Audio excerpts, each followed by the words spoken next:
Sveicināts skatītāji un klausītāji.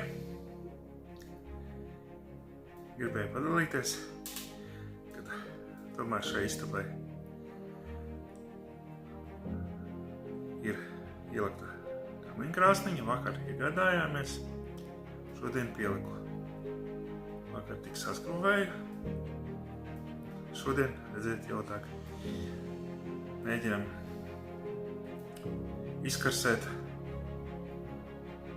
no rūpnieciskajām eļļām.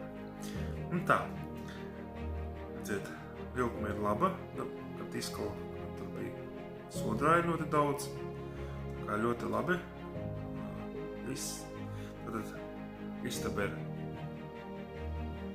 viss kārtībā, jā. Tā kā esmu savu vienu no uzdevumiem pabeidzis. Visiem harmonisku dienu, līdz nākamajam video!